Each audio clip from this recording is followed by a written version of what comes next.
You know, it's hard to believe it was only about 5 years ago that Honda launched the HR-V, triggering a massive wave of these tiny crossovers. But if the HR-V was the crossover revolution, well, the Hyundai Venue is the evolution, the logical next step as the market shifts away from cars in favor of crossovers. With an emphasis on affordability, the Venue skips expensive stuff like all-wheel drive in order to appeal to budget-conscious buyers. But is this new crop of crossovers the next big thing? Well, that's what we're here to find out. So I'm going to kick things off in the HR-V, but before we get to my driving impressions, I just want to talk for a quick second about pricing. Now, both of these vehicles are the fully loaded versions, but there's still about an $8,000 price difference between them. And the one I'm driving here, well, it's about $35,000 compared to just $27 grand for the Venue. And that is not a sum of money that you can ignore. This really isn't a dollar for dollar comparison, but instead what we're looking at is what you're getting for the money. Do you need to spend 35 grand or will $27,000 do the trick? That's really what this comparison is about. Okay, so now that we've got that out of the way, let's talk about some of the stuff this HR-V is good at, and really its flexibility first and foremost. As you can see, space in here isn't exactly abundant, but Honda really makes the most of it. And a big part of that comes down to the magic seats that they've included. So you can configure the back seats in a whole bunch of different ways to carry cargo of all shapes and sizes without worrying about where you're going to put it. You can flip the seat bottoms up, fold them down flat. You can even fold these seat backs flat if you want to sit in the back and have your legs stretched out like chaise lounges. Pretty cool stuff. Now, like I said, carrying stuff is the bigger priority over people, so don't expect many compliments from passengers about how much room they have to stretch out in your HR-V, and that's especially true of headroom. As you can see with this sunroof, I don't have a whole lot to work with, and it's even worse in the back seat. I've had this thing for the better part of a week now, and I really haven't found the perfect way to have my seat set up. So my only real option is to have it lean back just a little bit further than I'm comfortable with. I don't feel like I'm in control as much, and the other problem is I really have to stretch out to reach this touchscreen when I want to check the navigation system or change music. It's really not ideal, but it's the only way to get comfortable because of this limited headroom. I know that's probably not a problem for most of you, but it is something to take note of if you are taller like I am. Now, jumping back to this infotainment system for just a second, I would describe it as good but not great. It's definitely not like the one in the Hyundai, which we'll get to a little bit later, and it's on the laggy side. But there is standard Apple CarPlay and Android Auto, which is a great way to access your maps, your music, or your contacts without having to take your eyes off the road. It's really handy to have your phone hooked up. In this day and age, I would not buy a new car without it. There are also these touch-sensitive buttons for the HVAC control that I'm not so fond of. And there's also no heated steering wheel. I mean, come on, Honda, it's 2020. I don't understand how you could skip out on that, especially considering this thing is $35,000. That to me is just a no-brainer, especially considering a base version of the Kia Rio even comes with a heated steering wheel these days. That to me is an omission that's almost unforgivable. Taking a look at these two things side by side, well, their shapes are very different. But when it comes to the HR-V, that means limited outward visibility, especially compared to the Venue. That thing's really boxy and upright, and you get great views of what's going on around you. Whereas in this thing, well, it is a lot more cramped and constricted, and the shape of it gives it smaller windows, which makes it harder to see what's going on around you. Now, you can't really see what's going on around the HR-V quite as well, and you can't hear it either, but in that case, it's a good thing because there's a lot more sound deadening material in here, and the top two trims include active noise cancellation. So even less road noise makes its way inside, and really that's what you're paying for here. Yes, there is a price premium, but you're getting more vehicle and more substance. Now, how much that means to you really depends on where your priorities lie. If it was me, well, if I'm shopping in this segment, I think I'm trying to save a few bucks and I could live with a bit more of a noisy cabin. But if that's something that's important to you, you'll definitely find what you're looking for in this HR-V. So again, it all comes down to personal preference. The other thing you're paying for here is a great suite of safety features. Now, Honda has promised to include all of its active safety features on all vehicles moving forward, and the HR-V falls into that category. So you get lane keep assist, Adaptive cruise control, automatic emergency braking, it's all here. And in upper level trims, you do get blind spot monitoring as well. It's a very well-rounded package and it works incredibly well. I really applaud Honda for its emphasis on safety. That is a huge plus these days. The other thing that you get in the HR-V that you can't get in the Venue at all is all-wheel drive. It's not standard, base models are front-wheel drive, but the rest of them send power to all four wheels. Now, I personally could live without that, but I know a lot of you out there like the peace of mind that that brings to the table, so it's important to take note that all-wheel drive is offered in the HR-V. It's not an excuse to not choose to get winter tires, but at least you know you can get power down when you need it. The engine and transmission pairing in the HR-V is pretty unspectacular. There's a 1.8-liter naturally aspirated four-cylinder that comes paired to a continuously variable transmission. Now, engine output is rated at 141 horsepower to go along with 127 pound-feet of torque, both of which are actually more than what you get in the Venue, but you don't notice that off the line. Now, luckily, Honda has given you a transmission that can be put into a sport mode, but overall, the acceleration just isn't that good. It's the way that these ratios are set up that it just feels a little bit sluggish. You can use these paddle shifters on the steering wheel if you want to get into the meatier part of the power band or just have a little bit of fun on a back road. So that part is nice. I've played with them this week and they work pretty well, but overall, it's just not all that peppy.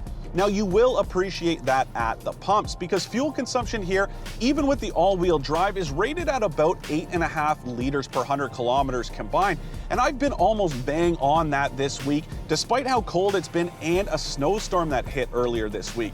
We're right at around 8.7 liters per 100 over about 400 kilometers of driving.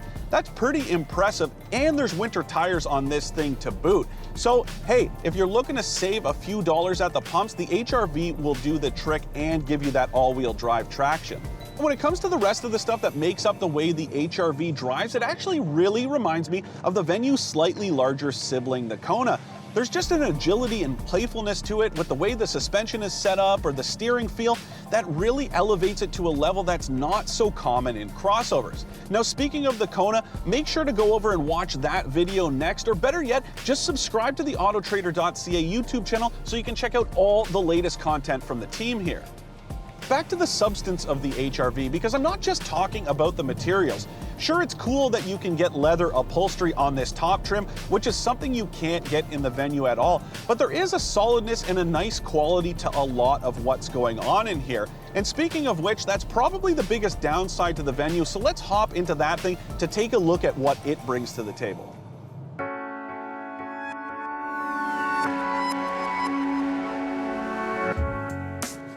2020 Hyundai Venue. This is Canada's most affordable crossover. And you know, I really think in a nutshell, this is what the future of economy cars looks like.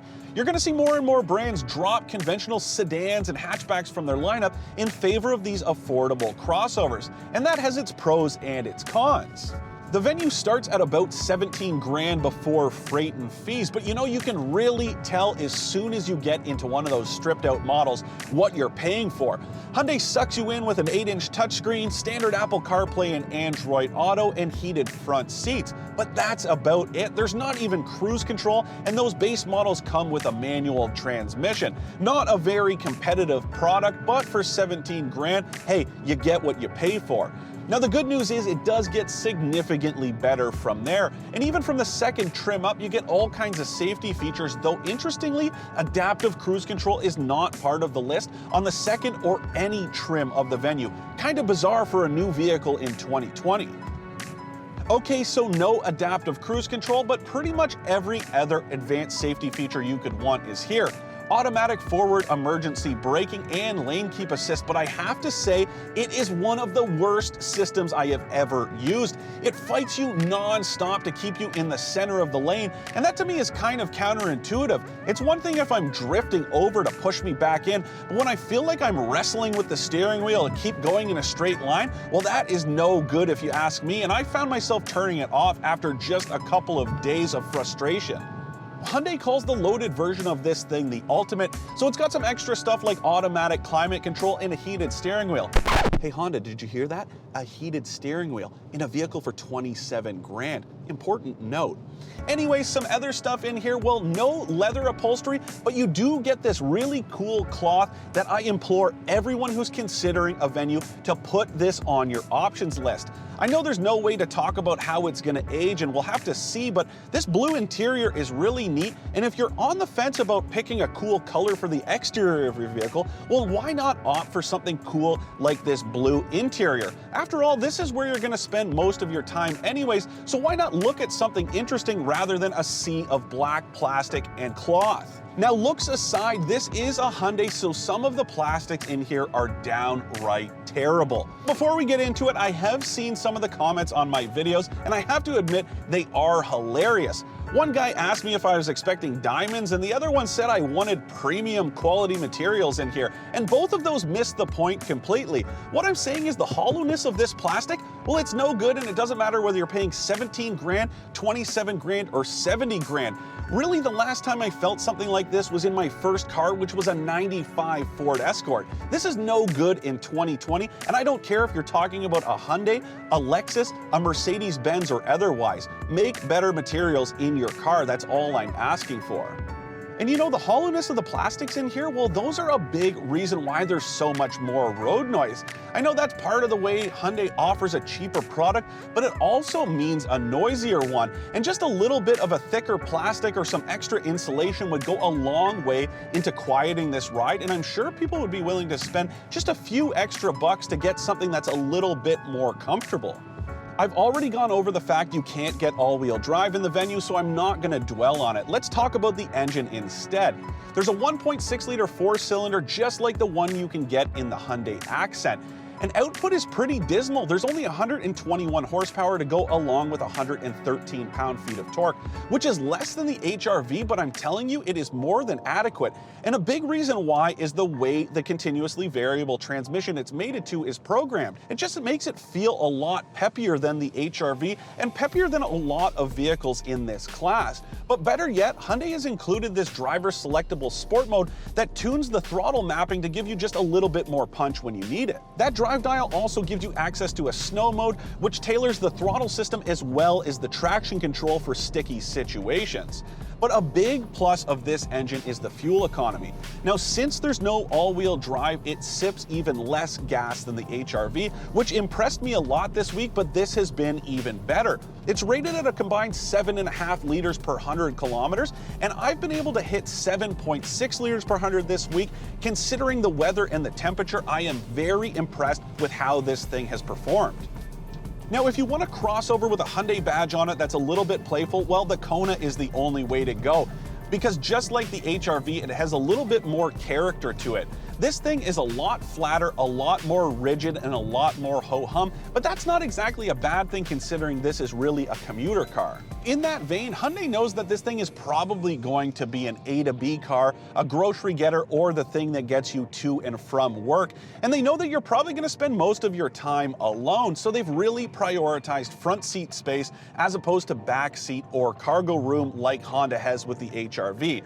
There is less space in the backseat, but there's way more up front. It's just a lot more comfortable. There's more shoulder room, more hip room, more leg room, and way more headroom, as you can see. Even with this sunroof, I have tons of room in this thing, and I really like the way it's laid out. When it comes to cargo space, like I said, there's less of it here than there is in the HR-V.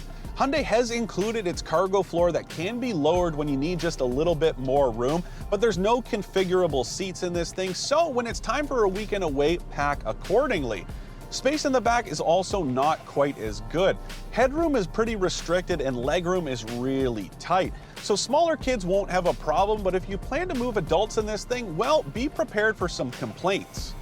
For a quick recap, I like the standard safety equipment, the flexible cargo carrying ability, and the enjoyable cabin in the HR-V. I don't like the limited headroom, the lack of a heated steering wheel, or the laggy infotainment system. When it comes to the Venue, I like the cool blue interior, the peppy drivetrain, and the affordable pricing. I don't like the awful lane keep system, the cheap plastics in the cabin, or the lack of sound deadening. You know, you might say that these two crossovers are targeting different buyers, but I think the whole millennial narrative surrounding the Venue is bogus.